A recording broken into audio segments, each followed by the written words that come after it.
Assalamualaikum warahmatullahi wabarakatuh.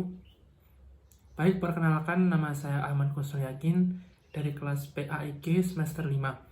Di sini saya akan mempresentasikan dan menjelaskan tentang naskah artikel yang saya susun dalam mata pelajaran studi kebijakan pendidikan Islam Indonesia. Di sini saya mengambil judul yaitu Pembentukan Lembaga Pendidikan Islam oleh Masyarakat sebagai implementasi kebijakan penyelenggaraan pendidikan Islam di Indonesia. Dalam penulisan atau penyusunan artikel ini menggunakan metode library research, yaitu beberapa kegiatan yang bersangkutan dengan metode pengumpulan data pustaka. Sedangkan model pendekatannya yaitu content analysis atau kajian isi. Penelitian ini bersifat pembahasan yang mendalam terhadap isi suatu informasi tertulis atau tercetak dalam media sosial.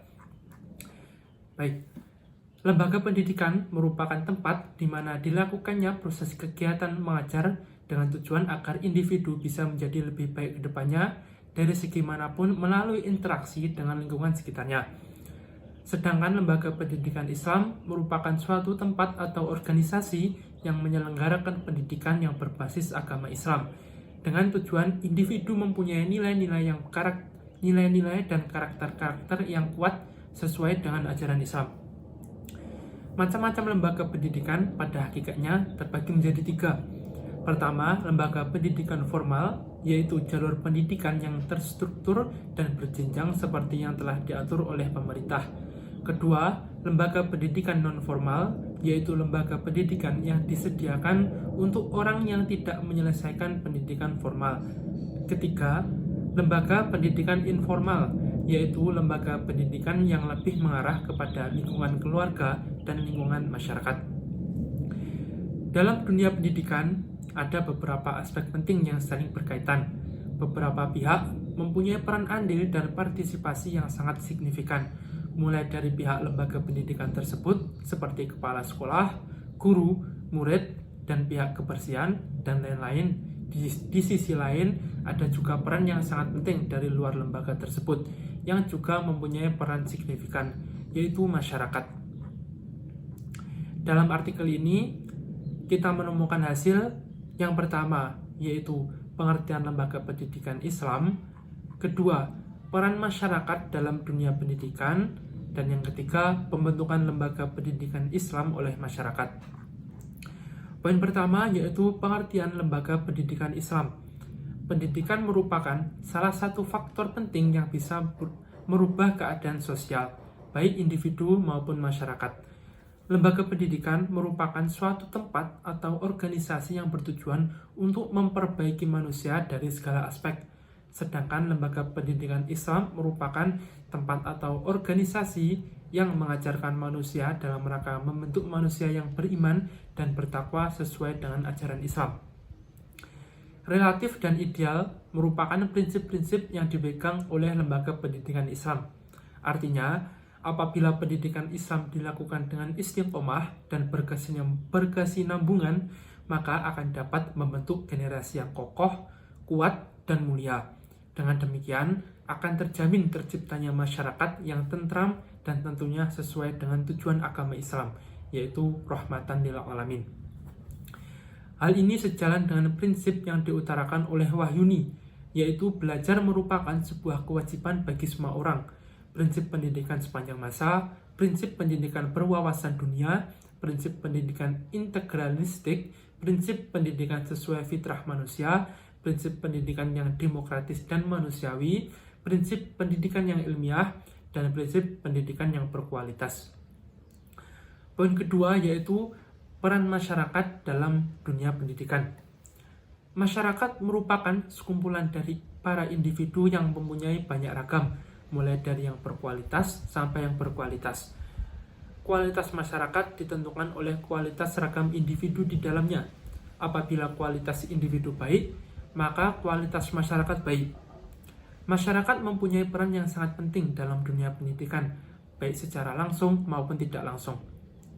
Dalam menghadapi tantangan yang ada di dalam masyarakat, terutama peran pendidikan agama Islam dan peran Undang-Undang Sisdiknas nomor 20 tahun 2003, maka bentuk peran serta masyarakat dalam rangka ikut serta meningkatkan pembelajaran pendidikan Islam yaitu pertama, revitalisasi serta reorientasi di dalam pendidikan keislaman, terutama pada keluarga dan anggota keluarga, merupakan bagian tak terpisahkan dari individu-individu masyarakat, serta memiliki peranan dalam masyarakat yang strategis di dalam memberikan dorongan terhadap pendidikan agama Islam.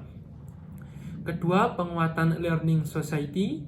Ketiga, berpartisipasi aktif dalam komite madrasah atau sekolah. Keempat, mendorong dan mendukung dalam semua program pendidikan agama di madrasah atau sekolah. Dan yang kelima, mendirikan lembaga pendidikan agama yang berbasis mutu. Poin ketiga dalam artikel ini yaitu pembentukan lembaga pendidikan Islam oleh masyarakat. Salah satu usaha yang dilakukan masyarakat dalam dunia pendidikan Islam yaitu membentuk lembaga pendidikan Islam non-formal seperti pesantren dan madrasah diniyah. Pertama, pondok pesantren. Pondok pesantren merupakan lembaga pendidikan Islam tertua di Indonesia. Sudah banyak lulusan pesantren yang sudah terjamin bagusnya serta sudah banyak tersebar di seluruh pelosok Indonesia. Pondok pesantren secara garis besar dibedakan menjadi dua, yaitu pondok pesantren salafi dan modern. Kiai merupakan seorang yang memimpin pondok pesantren. Orang yang belajar di pondok pesantren dinamakan santri. Santri merupakan masyarakat yang menghuni pondok pesantren dengan tujuan menuntut ilmu dalam jangka waktu yang tak terbatas. Dalam pondok pesantren, selain diajari ilmu pengetahuan umum maupun Islam, santri juga diajarkan tentang bagaimana cara menjadi pribadi yang baik dalam kehidupan masyarakat. Karena pada dasarnya mengabdi kepada masyarakat menjadi salah satu tujuan pendidikan pondok pesantren. Pada umumnya unsur-unsur pondok pesantren ada 5. Pertama, kiai merupakan unsur yang paling esensial dalam pondok pesantren. Kiai bisa dibilang sebagai pendiri dan pendidik di dalam pondok pesantren. Kedua, santri merupakan orang yang menuntut ilmu di pondok pesantren. Ketiga, masjid merupakan tempat utama dalam segala kegiatan. Masjid merupakan manifestasi universalisme dari sistem pendidikan pesantren. Keempat, kitab kuning merupakan kajian buku-buku yang diajarkan dalam pendidikan pesantren. Dan yang kelima, asrama merupakan tempat di mana santri tidur dan bertempat tinggal sembari menuntut ilmu di pondok pesantren. Kedua yaitu madrasah diniyah. Madrasah diniyah adalah lembaga pendidikan yang keseluruhan mata pelajarannya adalah mata pelajaran agama Islam yang memungkinkan peserta didiknya menguasai materi ilmu agama secara baik, dikarenakan padat dan lengkapnya materi ilmu agama yang disajikan dalam proses pembelajaran di madrasah diniyah. Hakikat fungsi madrasah diniyah pada umumnya ada 3. Pertama, sebagai media penyampaian pengetahuan agama. Kedua, sebagai media pemelihara tradisi Islam.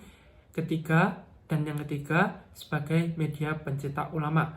Fungsi madrasah diniyah inilah yang digunakan oleh sekolah-sekolah Islam modern saat ini yang dipandang oleh masyarakat sebagai sekolah elit muslim.